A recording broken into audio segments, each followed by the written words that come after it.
thing they see about you before they touch your video is your thumbnail. Keywords and tags. These two things are the things that help you rank in search. Try to make your video to be exciting or interesting.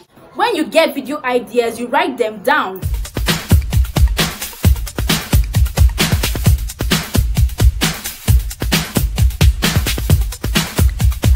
Hello there, welcome to my channel where there is abundance of good vibes. Thank you for watching, and also don't forget to turn on the notification bell so you get notified each time I upload a new video.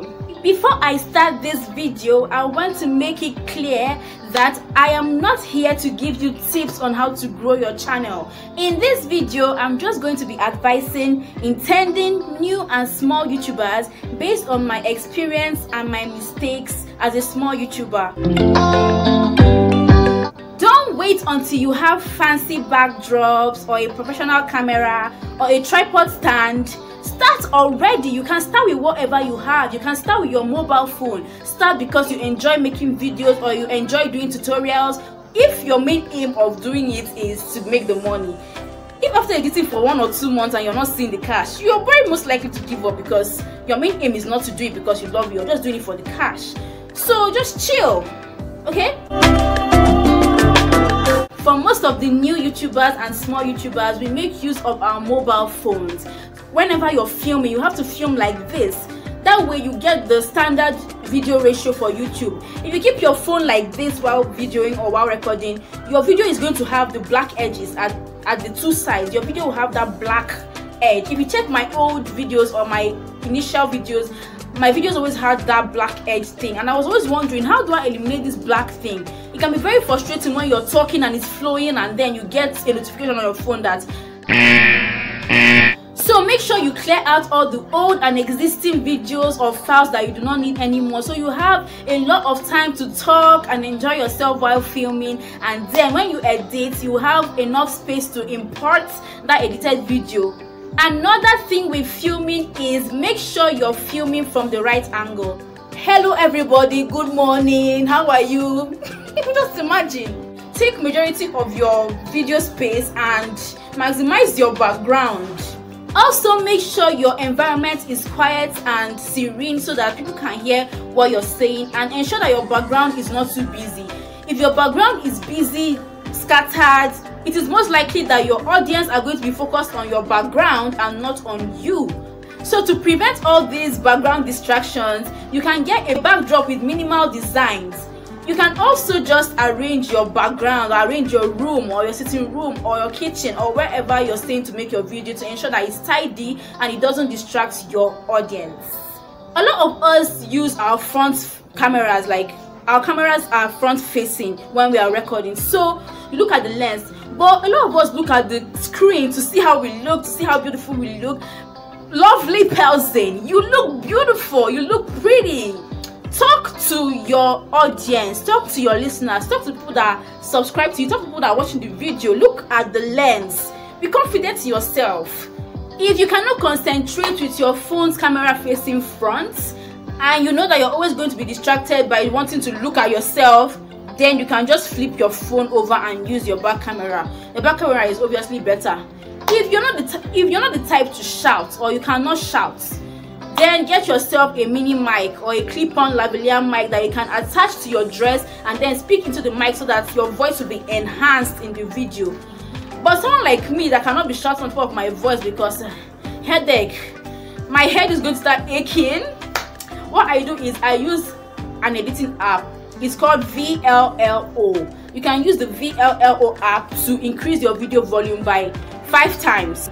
Make your viewers or your audience to be engrossed in your video until the end. That's the main aim of making a video, and that's the best way to get watch time. Try to make your video to be exciting or interesting. Cut out all the unnecessary dry parts and just make your video to be a conjunction of so many interesting happenings, so that your viewer or your audience will not even know when they have watched to the end. What I mean by evergreen content is content that people will keep wanting to get answers to, like content like this content, YouTube advice for beginners. A lot of people are going to want to get YouTube advice because people keep joining the platform on a daily basis. not like the whole BB Naija video, or after this year or after this season is going to phase out. So base your content mostly on evergreen content that will continue to be relevant. Don't use any music that has copyright claims. My advice on where to get the best copyright free music is from YouTube audio library. There are a lot of tunes there that are copyright free that you can use from YouTube's audio library, because getting copyright free music here on YouTube, the bad thing with that is that after a while the rights on these songs can be changed. The person that sang or made the tune or the song can later on change their mind and decide to get a copyright claim on the song, and if you have already used that song in your video has to be demonetized or you get a strike. Every content takes time, and time is money. Your sweat was put into that content, so I'm sure some of us will want to be able to monetize our content later on. So to be able to do this, you have to use only copyright free music. You use so much transitions and transition out some of the words that you have said in your videos, or you use very loud background music that your audience find it hard to make out what you're saying in the video. So use minimal background music, and when you're editing with transitions, make sure that your transitions do not take away any words from your video.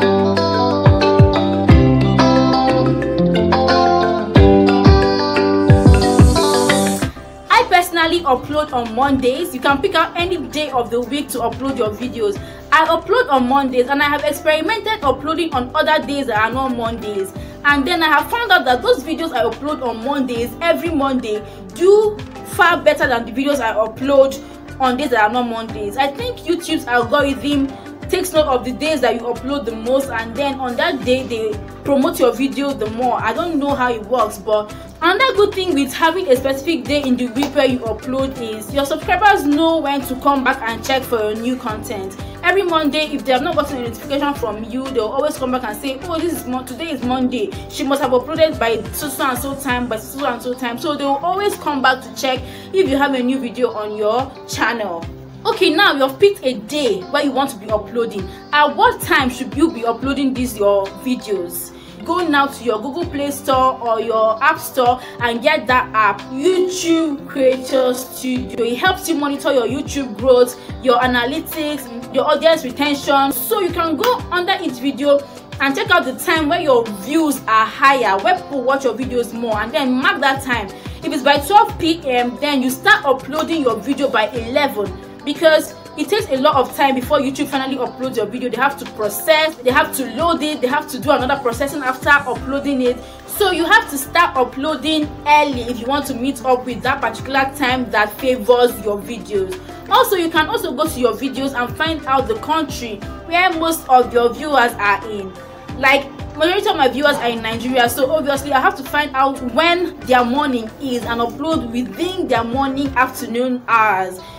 If you're abroad and you're making videos and most of your viewers are in Nigeria, you have to upload in your night time. Don't be shy to share your videos on social media with your friends, with your family. That's how you get audience. That's how you get people to actually watch your videos. You can send your videos to your friends, ask them to give you a shout out on their stories, or you can put your link in your bio, so anybody that comes to your profile will see your link there and know, oh, she's a YouTuber, let me check out this her new video. Or you get, share your content, share your videos, and then allow people to subscribe to your channel because they want to, because they like to watch you, because they love your content. Most of the things I know today is because I have joined some really helpful small YouTube communities and pay attention to what they have to say about my videos. Small YouTubers who actually support each other are the best because we help each other grow. You can get video ideas from them. You can get better editing apps from them. The first thing they see about you before they touch your video is your thumbnail. So you have to put time into your thumbnail. Keywords and tags. These two things are the things that help you rank in search. Like if somebody searches a topic that is related to your video, these two things are what will make your video most likely pop out under the search area. Make sure you put related keywords in your title, in the description box, and in your tags. How to add tags is you go to your YouTube Creator Studio, you go under the particular video you want to add tags to. Then when you click on that edit button, looks like a pencil, then you go to the tags, you type a related word or a related sentence and then press enter. Then it enters as your tag. After that, you press save. Go to your analytics from time to time, check out how your previous videos are doing, the particular content that has the most views, that's telling you that these are the content that your audience like to watch, audience retention, so that you know that where your viewers start to leave your videos, that's where there's something wrong with your video. So you have to correct something about a particular point of your video. Just use your analytics to analyze your entire growth and your videos to know what you're doing right and what you're not doing right. Pay attention to the feedbacks, to the comments. You have to set out a particular schedule and you have to incorporate other parts of your life into your week. You can't just spend all week filming, editing, posting. Nah. When you get video ideas, you write them down. Then when you're chanced, you take out a book. You have to have a video plan book where you plan out your videos so that you don't end up saying irrelevant things in your videos. Whenever you're free, just take out your book. You write down everything you want to say on that topic. Also, planning out your videos before you film makes filming much easier and shorter, because whenever you're in a quiet place or you have the chance to record, instead of thinking about what to say in your video, you already have a plan. All you have to do is just put your camera up, take up your video plan and start filming. You don't film every single day of the week, do your makeup every single day of the week. What you just do is that you can record 2 to 3 videos in a day, or 4 or 5, depending on your frequency of posting in a week. Then that way, after recording, you can take as much time as you need to edit the videos to your satisfaction. This will help you to be more consistent. Don't niche down too early. A lot of small and new YouTubers make this mistake. Like, you already come to the platform knowing what you're going to film, knowing what areas you are going to film on. But what if your audience do not like these things? So my advice is spread your tentacles. Put your hands into every niche you can think of. Do beauty, do lifestyle, do vlogs, do food, do drama, do comedy. Then after doing all these videos in all these niches, then you sit down and check your analytics and find out which particular niche do my audience like to watch the most. Which of my videos did the best? Which one am I good at? Then if it's comedy, you niche down towards that area. If it's food, you niche down towards there. And yeah, if you need to stop YouTubing for a while for your mental, physical, academic, family or emotional health, whatever your reasons are, if you need a break, take one. Your subscribers will understand. And when you're coming back, you come back with a bang. That is another video idea. You come back with a bang, like, where was I? What happened? Where have I been? Life updates, you get stuff like that. I hope you learned 1 or 2 things from this video. If you are a YouTube content creator, please share your tips. A lot of intending YouTubers are in the comments trying to learn 1 or 2 things from you. Until next week Monday, guys, take care of yourself. Bye.